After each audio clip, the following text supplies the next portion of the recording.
Hi hello నమస్తే welcome to Sri Bala stories. పితృదేవో భవ. జూన్ 21వ తేదీ ఫాదర్స్ డే సందర్భంగా శ్రీబాల చెప్తున్న కథ. రాజుకి పొద్దున లేచిన దగ్గర నుండి చికాగ్గా ఉంది. రాత్రంతా సరిగా నిద్రపోలేదు. తను ఎంతో సంతోషంగా రిపోర్ట్ కార్డు తెచ్చి చూపిస్తే ఎటువంటి ప్రశంసలు లేకపోగా కనీసం బాగుందని అనలేదు తండ్రి. అలాగా అని మామూలుగా చూసి సంతకం పెట్టి ఇచ్చేశారు.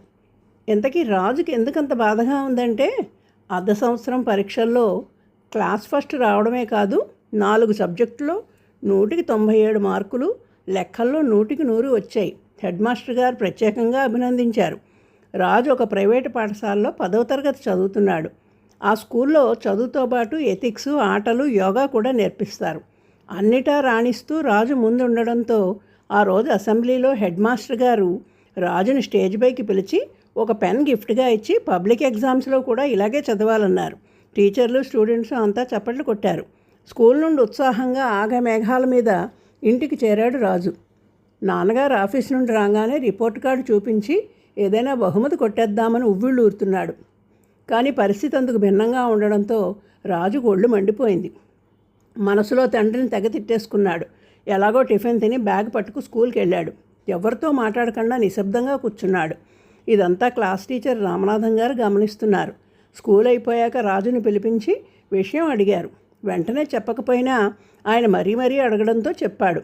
మా నాన్నలాంటి వాడిని నేను ఎక్కడా చూడలేదు సార్ అని విసురుగా అన్నాడు. రామనాథం గారు ఏమీ అనకుండా తన సంచిలోంచి ఒక చిన్న పుస్తకం రాజుకిచ్చి చదువుకో అన్నారు. స్కూల్ నుండి ఇంటికి తిరిగి వచ్చిన రాజు తల్లి పెట్టిన టిఫిన్ తినేసి మేడ మీదకి వెళ్ళి మాస్టర్ ఇచ్చిన పుస్తకం తీసి చదవడం మొదలుపెట్టాడు. అంతా చదివాక రాజుకి తన తప్పు తెలిసొచ్చింది. తండ్రి దగ్గరికి వెళ్ళి నన్ను క్షమించు నాన్న అంటూ ఏడిచేశాడు. తండ్రి దగ్గరగా తీసుకుని ఏమిటిది, ఊరుకో, ఎందుకంత బాధపడుతున్నావు అని అన్నయించడంతో కొద్దిగా ఊరట చెందాడు. మర్నాడు మాస్టర్ గారికి పుస్తకం తిరిగిచ్చేసి అనేక ధన్యవాదాలు తెలిపాడు రాజు. ఇంతకీ రాజుని అంతలా మార్చేసిన ఆ పుస్తకంలోని కథ మనం తెలుసుకుందాం. ప్రతి వ్యక్తి తనున్న పరిస్థితులు అంచనా వేసుకోవాలి. ఎదుటివారు తనకెంత విలువిస్తున్నారన్నది గ్రహించుకోవాలి. మనకి సరైన గౌరవం, విలువ ఇవ్వని వారి మధ్య ఉండటం అంటే అంతకంటే కఠిన శిక్ష మరొకటి ఉండదు. భారవి కథ అందుకు చక్కటి ఉదాహరణ. కిరాతార్జునీయం అనే మహాకావ్యాన్ని రాసిన భారవి పశ్చిమగాంగుల రాజైన దుర్వినీతుడు, పల్లవరాజైన సింహవిష్ణు కాలానికి చెందినవాడని అంటారు. ఈయన రచించిన కిరాతార్జునీయం 18 కాండాలు కల ఒక గొప్ప ఇతిహాస కావ్యం. మహాభారతంలో అర్జునుడు శివుడికై తపస్సు చేసి పాశుపతాస్త్రం సంపాదించిన ఇతివృత్తం ఆధారంగా రచింపబడ్డ ఈ కావ్యం సంస్కృత సాహిత్యంలో అత్యంత శక్తివంతమైనదిగా పరిగణింపబడుతోంది. చిన్నతనం నుండి భారవి గొప్ప పాండిత్య ప్రతిభ కనబరిచేవాడు.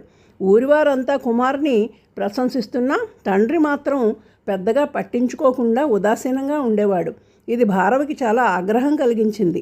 క్రమంగా అది తీవ్రమై తండ్రిని చంపేద్దామనే ఆలోచన వచ్చి ఒకరోజు రాత్రి తండ్రి గదిలో పట్టెమంచం కింద కత్తి పట్టు కూర్చున్నాడు. భోజనానంతరం తల్లి తండ్రి గదిలోకి ప్రవేశించారు.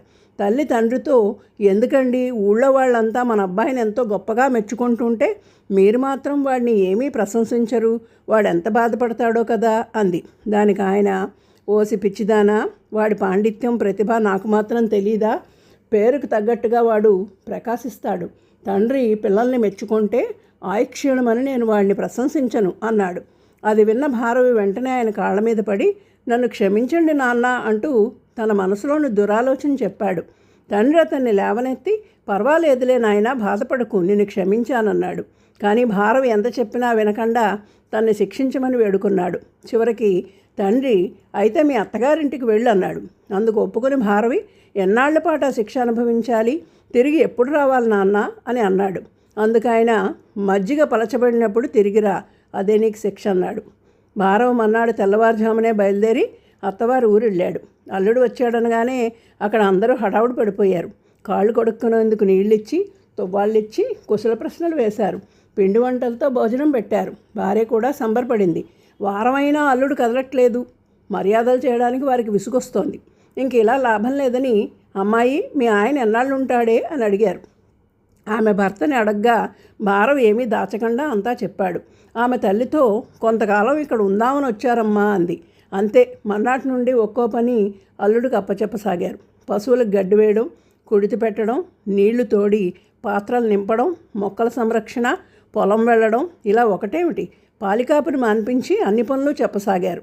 అప్పటికి భారవ్కి అర్థమైంది తండ్రి తనకి విధించిన శిక్ష. నోరెత్తకుండా అన్నీ చేస్తూ వచ్చాడు. అతనితో పాటు భార్యకు కూడా పనులు అప్పచెప్పేవారు. కొంతకాలానికి ఏవో పూజలు చేసుకోవాలని ఆ ఇంట్లో ఆడవాళ్ళందరూ అట్టహాసంగా సరుకులు తెప్పించుకున్నారు. భారవ్ భార్యకి అవకాశం ధనం లేకపోవడంతో చిన్నపుచ్చుకొని కూర్చుంది.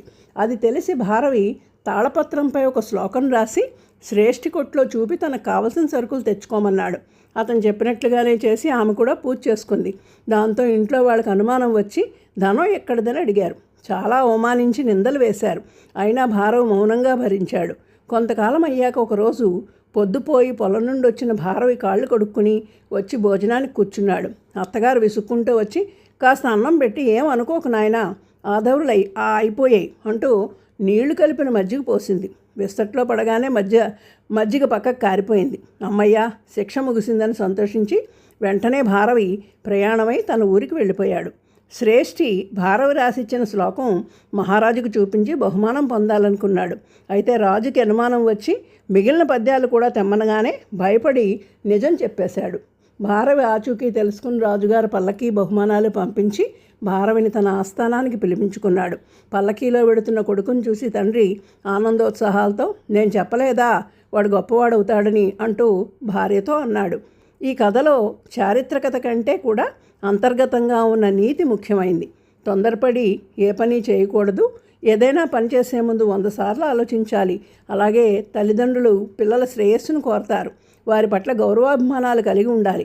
ఒకరినొకరు అర్థం చేసుకుని మసులుకుంటే కుటుంబంతో పాటు సంఘం, దేశం, ప్రపంచం కూడా బాగుంటుంది. ప్రతి సంవత్సరం జూన్ నెలలో వచ్చే 3వ ఆదివారాన్ని ఫాదర్స్ డేగా జరుపుకుంటారు. సోనో రడాడ్ అనే అమ్మాయి తన తండ్రి విలియం స్మార్ట్ తల్లి మరణించాక మళ్ళీ వివాహం చేసుకోకుండా 6 పిల్లల్ని శ్రద్ధగా పెంచి పెద్ద చేయడంతో ఆయనకి కృతజ్ఞతలు తెలియచేసేందుకు ఆయన పుట్టిన నెలకు గుర్తుగా జూన్ 19న ఫాదర్స్ డే జరపాలని నిర్ణయించింది. ఇది మిగిలిన వారికి నచ్చింది. అందరూ ఆచరించడం మొదలుపెట్టారు. 1924లో అమెరికా అధ్యక్షుడు కాల్విన్ కూలిడ్జ్ దీనికి మద్దతు ప్రకటించారు. 1966లో అమెరికా అధ్యక్షుడైన లిండన్ జాన్సన్ ఈ సంబరాలకు అధికారికంగా ముద్ర వేయడంతో అప్పటి నుండి జూన్ నెలలో 3వ ఆదివారాన్ని ఫాదర్స్ డేగా నిర్వహించడం జరిగింది. అదండి కథ. మీకు కనుక నచ్చితే లైక్ చేసి షేర్ చేయండి, సబ్స్క్రైబ్ చేయండి. Thank you.